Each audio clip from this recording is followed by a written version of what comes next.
নমস্কার বন্ধুরা, Bengali food cooking চ্যানেলে আপনাদের স্বাগতম। আমি আজকে বানাবো কচু আলু সয়াবিন দিয়ে একটা তরকারি। তো এই কচু আলু সয়াবিন দিয়ে তরকারি আমি কীভাবে বানাবো সেটাই আমি আপনাদের সাথে শেয়ার করব। এই যে দেখুন, এখানে আমি কচু নিয়ে নিয়েছি, কচুগুলোকে আমি এইভাবে টুকরো টুকরো করে কেটে নিয়েছি। আর এখানে আছে আলুগুলোকে আমি এইভাবে টুকরো টুকরো করে কেটে নিয়েছি। এখানে সয়াবিন আমি আগে থেকে গরম জল দিয়ে ভিজিয়ে রেখেছি নরম হওয়ার জন্য। আর এখানে আমি কিছুটা মশলা করে নিয়েছি, আদা, জিরে আর কাঁচা লঙ্কা বাটা। দুটো আমি কাঁচা লঙ্কা বেটেছি, ঝালটা আপনারা যে যেরকম খান সেই পরিমাণ অনুযায়ী দিয়ে নেবেন। তো বন্ধুরা, এই রেসিপিটি খেতে কিন্তু অসাধারণ টেস্ট। তো কীভাবে আমি বানাবো সেটা একটু শুরু থেকে শেষ পর্যন্ত দেখার অনুরোধ রইল। এই যে দেখো, এখানে আমি কড়াই বসিয়ে দিয়েছি, আগে থেকে জল গরম বসিয়ে দিয়েছি। তো জল গরম হয়ে গেছে, এখন আমি আলুগুলোকে সেদ্ধ করে নেব। তো দেখুন বন্ধুরা, জল গরম আমি যেহেতু আগে থেকেই বসিয়ে দিয়েছি, জল গরম হয়ে গেছে। এখন আমি প্রথমে আলুগুলোকে একটু সেদ্ধ করে নেব, কারণ আলু সেদ্ধ হতে একটু দেরি হবে। তাই আলুগুলোকে একটু সেদ্ধ করে নিয়ে তারপর কচুগুলোকে একটু আমি ভাপিয়ে নেবো আলুর সাথে। তো বন্ধুরা, এই যে আমি আলুটা দিয়ে দিলাম, এখন আমি একটা ঢাকনা দিয়ে ঢেকে দিচ্ছি। তো বন্ধুরা, আলুগুলো আমি একটা পাত্র দিয়ে ঢেকে দিলাম। আধা সেদ্ধ হওয়ার পর আমি কচুটা দেবো, কারণ কচুটা আমি এখন দিইনি কেন, কারণ কচু দেওয়ার সাথে সাথেই সেদ্ধ হয়ে যাবে। বেশি সেদ্ধ হয়ে গেলে গলে যাবে, খেতে ভালো লাগবে না। তাই কচুটা আমি একটু পরে ভাপিয়ে নেব। তো দেখুন বন্ধুরা, আমি ঢাকনাটা তুলে নিচ্ছি। এই আলুটা সেদ্ধ করতে আমার প্রায় 5 মিনিট সময় লেগেছে। আলুটা আমি একটু ভালো করে সেদ্ধ করে নিয়েছি। এখন আমি দিয়ে দিব টুকরো টুকরো করে কেটে রাখা কচুটাকে আমি বেশি সেদ্ধ করবো না, একটু ভাপিয়ে নেব।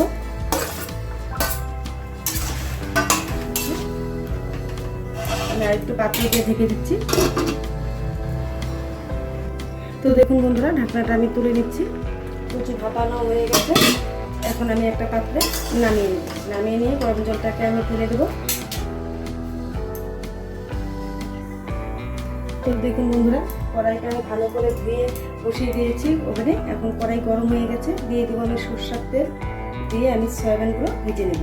সয়াবিনগুলোকে আমি একটু ভালো করে লাল লাল করে ভেজে নেবো, কারণ কাঁচা কাঁচা সয়াবিনটা থাকলে খেতে ভালো লাগবে না। তো আমি সয়াবিনগুলোকে আগেই ভালো করে জল চিপে আমি একটা পাত্রতে তুলে নিয়েছি। এখন আমি সয়াবিনগুলোকে ভালো করে ভেজে নেব।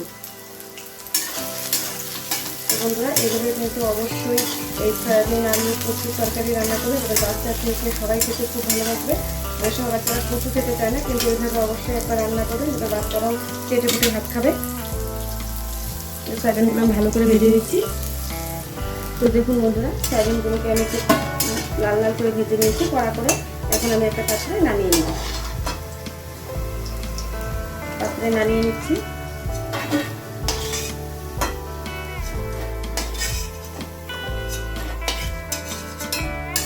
তো বন্ধুরা, দেখুন অনেকটাই সয়াবিন ভাজার তেল আছে, তাই আমি আর তেল দিলাম না। এই তেলেই আমি সেদ্ধ করে রাখা কচু আর আলুগুলোকে ভেজে নেব।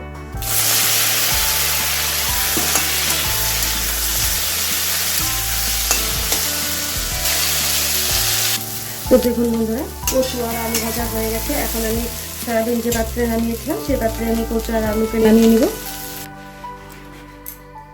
তো বন্ধুরা, কচু আর আলু আমি ভেজে নামিয়ে নিয়েছি। এখন আমি ফোড়নের জন্য দিয়ে দেবো সরষের তেল। তেল গরম হয়ে গেছে, এখন আমি দিয়ে দেবো তেজপাতা। এখানে আমি একটা তেজপাতা নিয়েছি, তেজপাতাটাকে আমি 4 টুকরো করে দিয়েছি। আর দিয়ে দেবো গোটা জিরে। ভালো করে আমি একটু ফোড়নটাকে ভেজে নেব। তো বন্ধুরা, ফোড়ন ভাজা হয়ে গেছে। এখন আমি দিয়ে দেবো বেটে রাখা আদা, জিরে আর কাঁচা লঙ্কা। মশলাটাকে একটু ভালো করে ভেজে নেব। দিয়ে দিচ্ছি হলুদ গুঁড়ো 1 চামচ। আর দিয়ে দিচ্ছি পরিমাণ মতো লবণ। লবণটা আপনাদের স্বাদ অনুযায়ী দিয়ে দেবেন। দিয়ে দিচ্ছি সামান্য পরিমাণ জল। দিয়ে মশলাটাকে একটু ভালো করে কষিয়ে নেব, ভেজে নেব।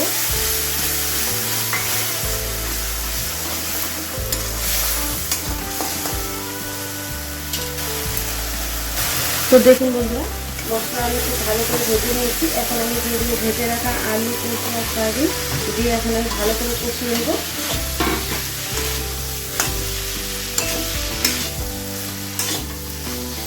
দিয়ে দিচ্ছি সামান্য পরিমাণ জল।